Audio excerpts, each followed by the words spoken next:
osha jewe hamaze iminsi nca izo nyigisho zivugwa umuribuko iyo twavuye bakavanga n'ivy'amoko bakaza n'ivyo mu karere muze mutweruke kubabwira muti teshwa mute nibi vy'ubutunzi vy'abananiye gutunganya nimudukinjurire tubitunganye neza n'ivyo mubesha kubahagarariye tuzobihagararira gusumba sivyo.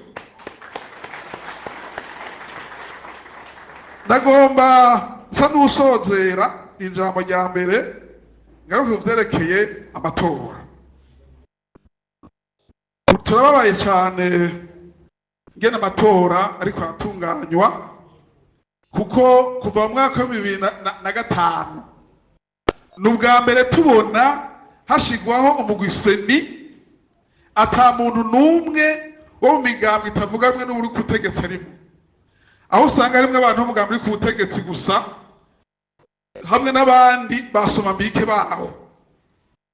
Namwe nimwiyumvire ejo bundi barashizeho imigwi itunganya amatora bimwe bita amasepi mu ntara mu bantu bashika 52 umenga harimwo umuntu umwe gusa atavugawe n'ubutegetsi, abandi bose n'umugambi uri ku butegetsi n'abasoma mbike gusa. Ibiherutse kuba vyose n'agatangaza mu masesi aho wasanga mu makomine yose badusaba gutanga abantu batatu, umugambi uri ku butegetsi ugatanga abantu batatu bose bakaronka, yindi migambi gatanga tukaburamwo n'umuntu numwe, twebwe mu gihugu cose akabaduhaye umuntu umwe gusa. Yumvira mu mutwe wananiye kuwibuka, ndaza gusubira wibuke neza aho mpereza inama yanga ibintu vyabaye vyinshi. Nagomba rero mbwire abantu bizigiye gutsinda mu gukumira abandi, abantu bizigiye gutsinda bahinyanyuye, aho muri mu vyumve yuko amatora y'umwaka 2025 n'uwa mwaka 2027 ari mwe bita ligne rouge ntibizokunda. Amashimwe cyane. Ndasubiyemwo abantu bizigiye gutsinda bahinyanyuye mu matora y'umwaka 2025 n'umwaka 2027 habitawezekana ni ligne rouge. Zaraheze ntibizosubiye. Birashoboka ko abavyiyumvira ntabo nzi, ariko n'ukuri ntibizosubira. Ntegeye abantu bazosangira ubwoba, urumva president ngo twari kurondera abantu, ngo twari kwiruka, ngo muga ngo amajwi ngo azohava yibwa.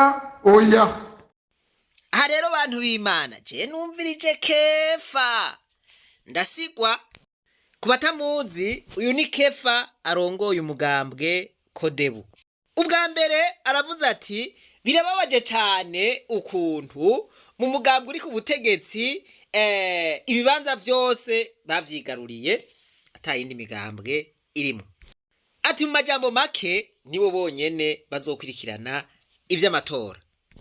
Agaca garuka akabwira abanywanyi ati basha ntibizosubira kuba abantu biyumvira yuko bazoronka amajwi bahinyanyuye, ivyo ntibizosubira kuba nkuko vyabaye mu yindi myaka. Kefa umengo ariko aravuga ibihushane.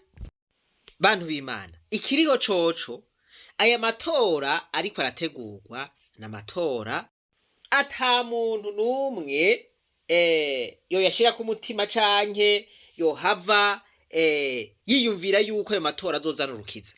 Ayo matora yozana urukiza gute? Narabwiye umugani wo mu Gifaransa aho bavuga ngo à vaincre sans péril on triomphe sans gloire. Nukuvuga ngo iyo ushitse ku bintu atawe mwahiganywe wewe ugapfa kwigiramwo uko nyene ata muntu numwe mwahiganywe, hanyuma ugashuja ngaho ugahimbariza abantu ngo uratsinze basha ngura igikoko. Oya suko bimeze.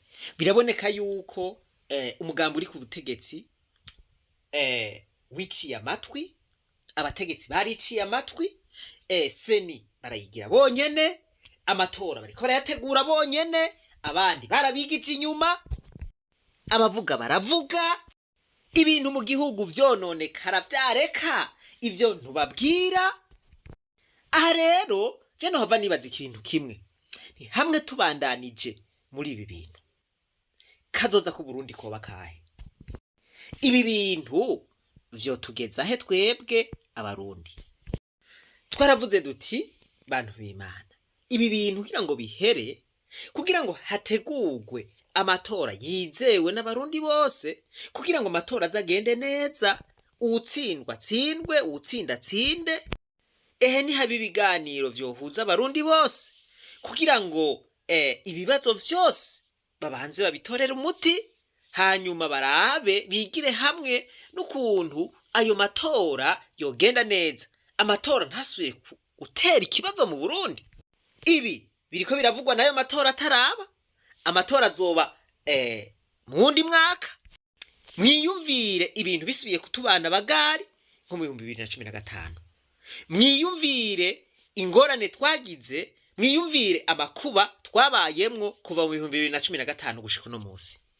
Ivyo mu 2015 vyabaye abantu baguma baseberera nkuko, abantu baguma bavuga bati ebaga ibi bintu sivyo, ehera ibi bintu sivyo, abandi nabo bagakomantaza imitima. Gushika n'ubu abavuga baravuga, mugaba abandi basubiye gukomantaza imitima. None iyi ngendo ntimubona yuko ihava idushikana nko kuri bimwe vyo mu 2015? Kumbure hariho abaca bavuga ngo murasubira abasha, twarabiteguriye ngo murasubira. Ni ukuvuga ngo vya bindi vyatuma ibara ryaduka mu mwaka wa 2015, ni ukuvuga ngo bagira bati turabandanya, tuguma kuri vora, eheraba namwe ibintu vyose biriko biraparangana, ingorane inyanduruko ni 2015. Abanyamigambwe barahanuye biranga, abanyamashengero barahanuye biranga. None mwebwe mwibaza yuko uku kudadaza imitima, uku kudahanurwa bizoshikana igihugu c'u Burundi hehe? Bo reka ngarukirize ngaha, ariko umurundi w'umutima nibaza yuko ikibazo yociyumvirako.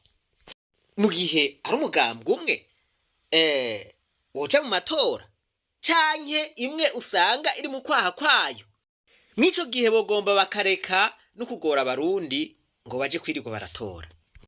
Baravuze yuko amatora bazoyatsinda 100%, ni kuvuga ngo ni ibintu bisanzwe. Rero naho abanyagihugu batokwirirwa baratanga ayo mahera ngo yo gushigikira amatora, ce nibaza yuko amatora yoba yaraheze. Mwene izi mvugo ntimuzifate minenegwe, ibintu bitanga uruku. Sinca izo nyigisho zivugwa muri bukiyo twavuye, bakavanga n'ivy'amoko, bakaza n'ivyo mu karere. Mwumvise bavuze ngo mbonera kure muri bukiyo twavuye, mumenye yuko baba bibukije ivy'amoko, baba bashizemo ka kariro k'amoko, baba babwiye bati muravyibuka vya bindi. Iyi rero novuga yuko ariyo turufu yonyene, niwo mugambi wonyene CNDD-FDD isigaranye, nta wundi murazowumbwira. Mwibuka iyo twavuye, aho hatekeyemwo amacakubiri, niwo mugambi wonyene, nigo ruririmbo rwonyene basigaranye.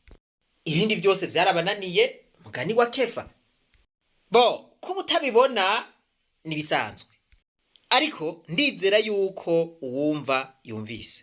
Muze mutweruke kwabwira muti teshwa mute nibi vy'ubutunzi vy'abantu gutunganya, ni mudukinjurire tubitunganye neza, nivyo mubesha kumahagarariye tuzobihagararira gusumba. Nimuhezagirwe, reka twibandanirize urugendo rwacu, maze tugaruze umunezero Satani yatunyaze. Ariko naho biruko, jewe ndizeye yuko umunsi umwe igihugu c'u Burundi kizokira.